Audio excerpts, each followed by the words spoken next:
at is the nutrition side.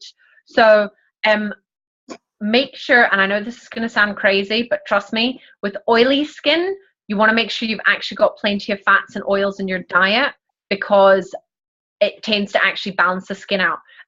So definitely make sure coconut oil is a good one. You can eat it raw or add it in with any of your Arbonne shakes. Oh, right. Okay.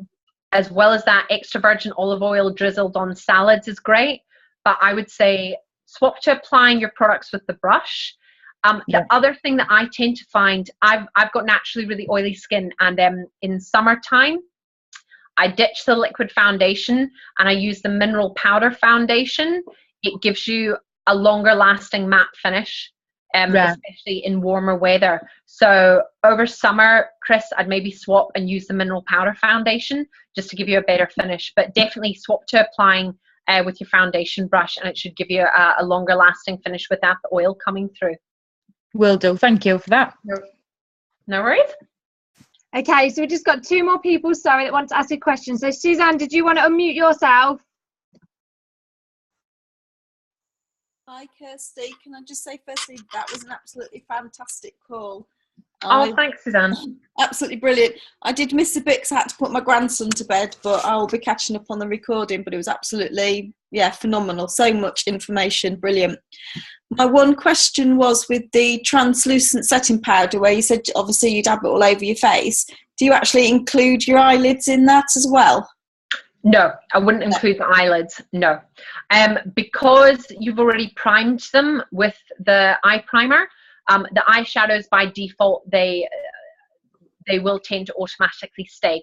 If you want extra setting on your eyes, because I know you and I have spoke about eyeshadow in the past, what you can do is close your eyes and actually give a couple of squirts of the RE9 toner.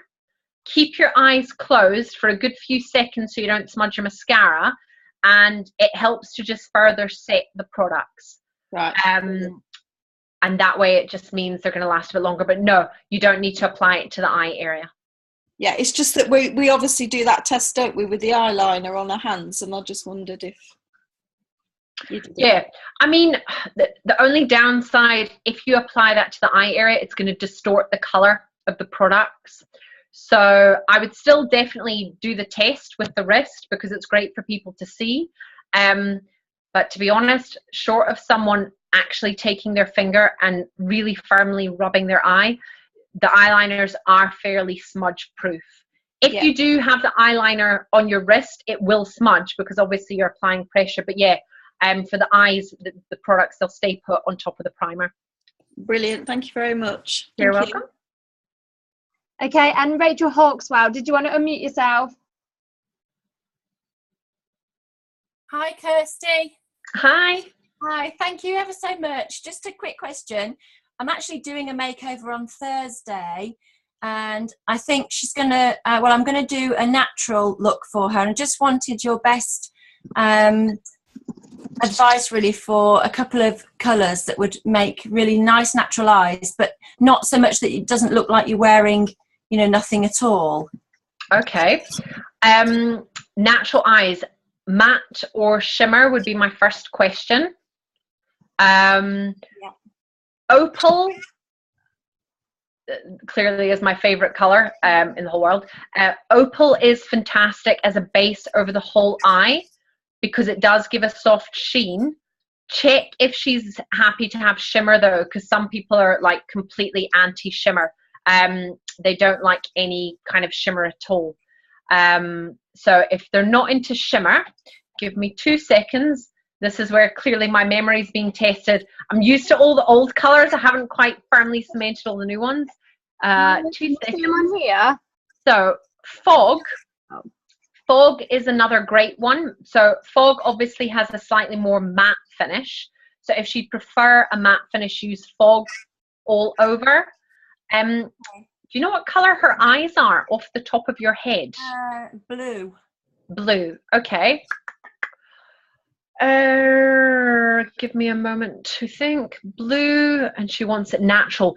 Monsoon, which is your kind of shimmer gray. You can use that. If you use that actually over the whole eyelid, and just softly underneath.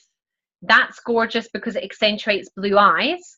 And if you're using Monsoon, again with blue eyes, if you go in with Storm in the crease line, so you're using Storm literally just in the crease and the outer corner of the eye. So your Storm has a kind of soft purple tint. So again, that'll complement nicely with the Monsoon. Storm's a bit more matte, while Monsoon has a bit of shimmer. So they're not going to look overly harsh. And again, you can use Storm actually to line under the eyes if she wants a softer finish. Again, with your eyeliner, I know they've temporarily stopped the liquid eyeliner. So you can either use your black onyx eyeshadow with the dampened brush to apply as a liquid liner, or you can use your black pencil line, your carbon pencil liner to give you your pencil line for the eyes. And that'll give her a really lovely finish. And Rachel, if she decides she doesn't want opal as a shimmer over the whole eye, so if you're using fog, use a tiny bit of opal just under the arch of the brow, and it just makes the eyes pop. It's gorgeous. It's really lovely. Thank you. You're very welcome. Okay, there's one last question from Alison Park. Did you want to unmute yourself, Alison? Hi there. Hiya. Hi, I'm just new to Arbonne, so I think this is about my third, fourth week in Arbonne. My question is, I have acne scarring that's quite pitted, and I was wondering what you suggest that the best cover-up would be in the range.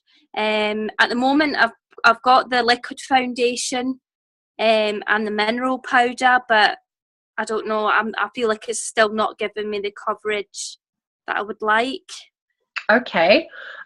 Alison, what I'd suggest, definitely make sure you're using the primer. Right, I've just got that today. So fantastic. Use the primer with the brush, and what you can do, smooth a layer all over the face, but particularly on any areas where there's a little bit of the pitting, so obviously the skin's slightly indented, apply a little bit of extra primer. In terms of coverage, you will always get the heaviest coverage with the mineral powder if you build it up. So what you do, Alison, is after you prime the whole face, use your powder brush and in lots of small circles, build it up over the face. What you then want to do after you've done the whole face is concentrate on the areas with the scarring. Go in with your powder brush to build up the coverage. Once you've built up a decent level of coverage, this is when you can then go in with your cream concealer. Now, the good thing is with the cream concealer is you can actually apply it quite thickly and then spread it out with your finger. Get your foundation base first with your mineral powder. Using your small eyeshadow brush, scoop quite a large amount of concealer over the pitted area. Leave it a good few seconds just to warm on the skin. And again, you're going to pat it on very, very gently. Then once you patted it in, if you need to increase the actual level of concealer, pat it in. And the way I like to explain it is you're literally filling in the scar. So you're basically filling up that skin. It will take a little bit longer just to build up the concealer coverage, but it's absolutely fantastic for scarring. The other thing, just in terms of non-makeup, is your Genius pads are brilliant. You're not, just being honest, Alison, you won't see a huge result until kind of 2 months down the line. But the other thing is your cellular renewal mask. Amazing. So good for pitting and scarring. And again, the niacin and the alpha and beta hydroxy acids, they increase your cell turnover. So again, it means new skin's going to come through quicker. So that will help with the with all of the pitching of the sky. That's great. Thanks very much. You're very welcome. Thank you. Thank you so much, Kirsty. That was absolutely fantastic. And thank you for giving up so much of your time to give us all of that incredible knowledge. It's been an amazing call. And not only has it been a lot of information, it's been really interesting as well. You seem to have a really great way of delivering a lot of information, but in a really interesting, fun way. I think it's just because I get so excited about every single product. I literally was that kid who was like, oh, I've got a new product. What can I do with it? So, no, really glad you enjoyed it. What I'll do, I will tidy up and tweak the slides so that the lip products are there and so they all have pretty pictures. And Danny, I'll email those across to you so you've got them for everyone. Again, any questions, anything anyone wants to ask, please let me know. At some point, I am going to start doing some video tutorials. So once I've actually got around to doing them, I'll send them over as well, because I know it does help to have visuals. But again, thank you so much, Danny, for asking me. And I say, any other questions, guys, you're welcome to message me on Facebook. That's not a problem. Thank you so much, Kirsty. Everybody has been so complimentary in the chat. Everybody was saying it's been absolutely incredible. So thank you from all of us. You are an absolute wonderful person to know. Thank you for giving up your time tonight.